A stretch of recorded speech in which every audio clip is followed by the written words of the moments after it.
Hey everybody, Kevin Duffy of MassLive.com here at Sports Authority Field at Mile High Stadium. I think that's how you say it.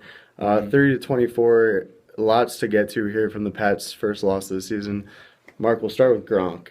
Your initial thoughts and what you gathered from the locker room. My initial thoughts when it happened was that the Patriots' Super Bowl hopes ended around 2 something left in the fourth quarter when Gronk went down with what looked like a devastating knee injury. I mean, devastating. He got hit in the knee by who was the safety? Darian Stewart. Darian Stewart. Like hit him in the right knee. He went low, and Gronk just essentially withered in pain on the ground. And I'm thinking, you know what? This is 2011, 12, 13 all over again, where Gronk goes down with an injury and things fall apart for the Patriots. I would say there's a glimmer of hope. Multiple reports saying it's not a serious injury, or at least that's what the Patriots hope.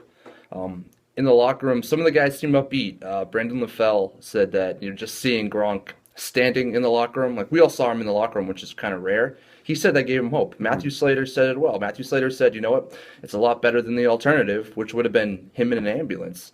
So if this isn't a serious injury, it's great news for the Patriots because their season essentially rides on Rob Gronkowski getting healthy. Because at this point, we don't know if Julian Edelman's coming back. He might not.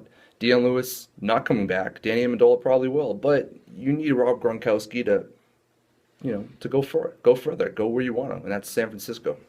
Yeah, and about maybe an hour after the injury happened, you had reporters like Adam Schefter and Ian Rappaport, two of the best in the business, saying that it's believed to not be major. And generally speaking, trainers can tell those things on the spot. Like you can give an ACL test and you can tell if it's intact or it's not intact. So if those are true, and I think we have every reason to believe that's true, I mean, that's a huge break for the Patriots.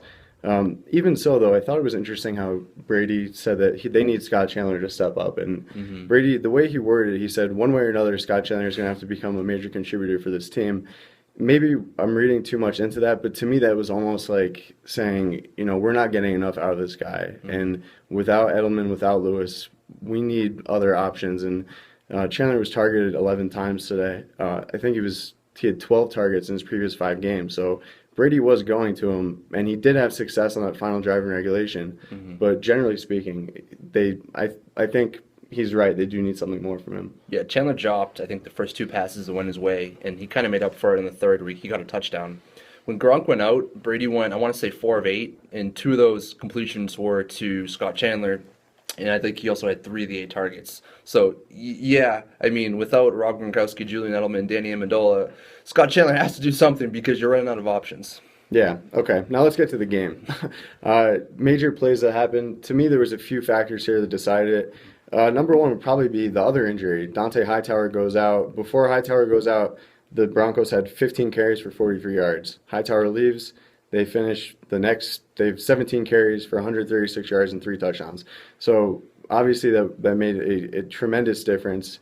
There's a big drop-off from Collins and Hightower to the third and fourth linebackers there with Mayo, Freeney, and Darius Fleming was the third. So that was a huge difference. Chris Harper's muff punt, obviously. Any others? Yeah, I mean, I think penalties were huge factors. The Patriots had a few chances in this game to kind of put it away. I think Brendan Fell said we had a chance to step on their throat, and we didn't do it. 2 of those chances happened on 2 of the final drives before the Broncos kind of came back. First was a Keyshawn Martin 51-yard reception that got wiped away on 3rd down because of a holding call on Trey Jackson. The next drive, again on 3rd down, Rob Gronkowski hauls in a 10-yard catch that should have given him a first, but he also gets called for offensive pass interference. Now, in my opinion, that was an awful call. It was an offensive pass interference. Horrible call. It was horrible. Anyone would agree it's a horrible call. It was a call that that shouldn't be made in the NFL because these referees are supposed to be the best, in the world at their job. And quite frankly, that call was so bad, and it kind of swung momentum a little bit. So right there, the Pats had opportunities, and they couldn't really put it together, and that really hurt them at the end because Gronk goes out, and that offense, it couldn't do much. I mean, when Gronk went out, they were actually driving down the field, and then when he left, they ended up punting, and of course Denver comes back, and they tie the game up. Yeah, and I guess we'll wrap up. Last thing, just going forward, big picture. Pats still have a 1-game lead in the AFC. We don't know how much time Gronk's going to miss, if any. I mean, although the reports are that's not a major injury.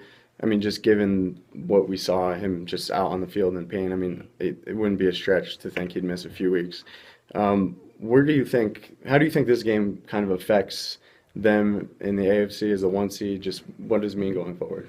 This is a tough position because if you're the Patriots, you want home field advantage and you want to buy. Granted, I think I would bet that they would trade all that in to have Rob Gronkowski healthy. So if that means sitting Gronk out for the next month and losing a game or two and not getting that number one seed, I think the Patriots would take it because I think if you can get Gronk back, potentially get Amendola back in the postseason, and those guys are healthy, you can make a serious run whether you're home or away.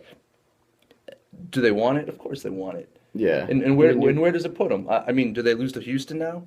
Maybe Houston's kind of playing well at home. Do they lose to the Jets on the road? nah, you can never know if the Jets will be No. playing terribly or very well at that point in the season. You did bring up something interesting, and I know we do have to wrap it up soon, but the thought of sitting Gronk out and for the next month or so, and not risking further injury until the playoffs, it's an interesting debate, and to me, it's kind of like I don't know if like say he's able to come back in 2 weeks, but the Pats want hypothetically they want to hold him out and be like we just want you for the playoffs. I don't know how that would affect he would be kind of like 6 weeks from not even playing, so there would be the rust factor I think would play a role in that, and I guess they have been cautious with injuries definitely so far this year, but they'll have to make a decision on that if that even is a consideration. Yeah, I mean, I think they'll win next week. I personally think they could beat Philadelphia with Jimmy Garoppolo.